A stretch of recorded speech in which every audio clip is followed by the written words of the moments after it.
नमस्कार मंडळी. आज आपण श्रावण घेवड्याची आमटी कशी बनवायची ते बघणार आहोत. एकदम साधी सोपी आमटी आहे, पण काळे त्याचे दाणे असतात, त्यामुळे काही जण ही आमटी खात नाहीत. पण मी तुम्हाला एक ट्रिक सांगणार आहे, त्यामुळे आमटी काळीही होणार नाही व खूप चविष्ट व झणझणीत लागेल. चला तर मग आपण रेसिपी पाहूया. येथे श्रावण घेवडा घेतलेला आहे. काळे दाणे आहेत, यामध्ये काळे व पांढरे असे दोन प्रकारचे दाणे असतात. त्यातील काळ्या दाण्यांची आमटी आज आपण बघणार आहोत. एकदम चवीला खूप छान लागते. इथे पाणी गरम करायला ठेवलेले होते, 2 कप आहे. पाणी जरासं गरम झाले की त्यामध्ये आपण घेवडा टाकणार आहोत. आपल्याला या पाण्यामध्ये घेवड्याला शिजू द्यायचं नाही, तर थोडंसं उकळी काढून घ्यायचं आहे. 2-3 मिनिट गॅसवर ठेवा फक्त. पाण्याचा कलर तुम्हाला काळा झालेला दिसेल.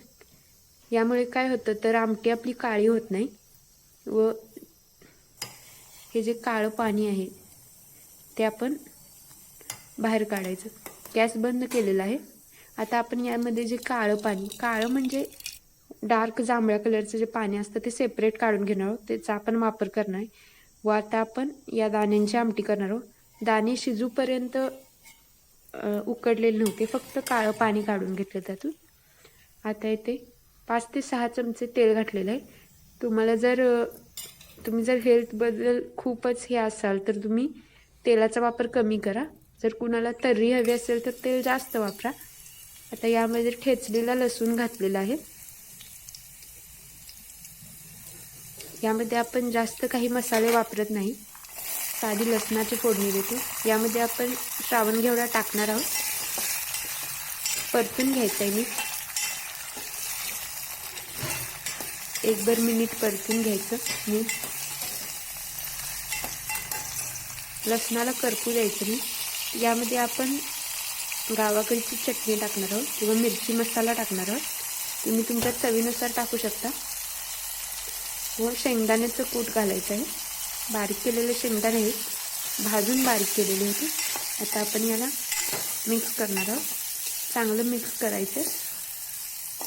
1-8 मिनिट मिक्स करायचं. यामध्ये आपण गरम पाणी घालायचं आहे. गरम पाण्यामुळे आमटीला छान कट येतो.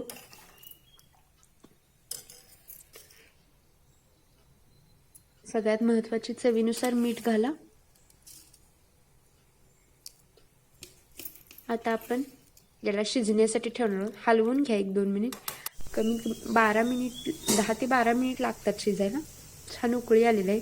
आपण याला असं शिजू देणार आहोत. 10 मिनिटानंतर बघू शकता एकदम छान अशी तर्री आलेली आहे. एकदम मस्त असा कट आलेला आहे इथे.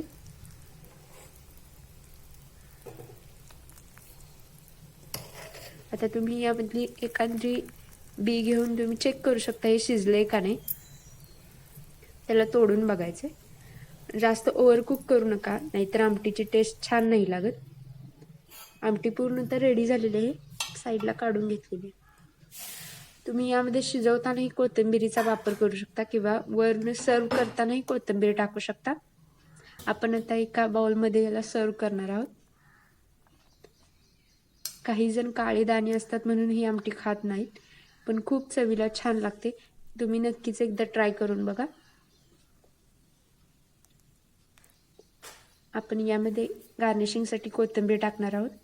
वरून बारीक चिरलेली कोथिंबीर आहे. ही आमटी तुम्ही भाकरी, चपाती किंवा रोटीसोबत खाऊ शकता. रेसिपी पाहिल्याबद्दल धन्यवाद. परत भेटू अशा नव्या रेसिपीसोबत. तोपर्यंत खुश राहा.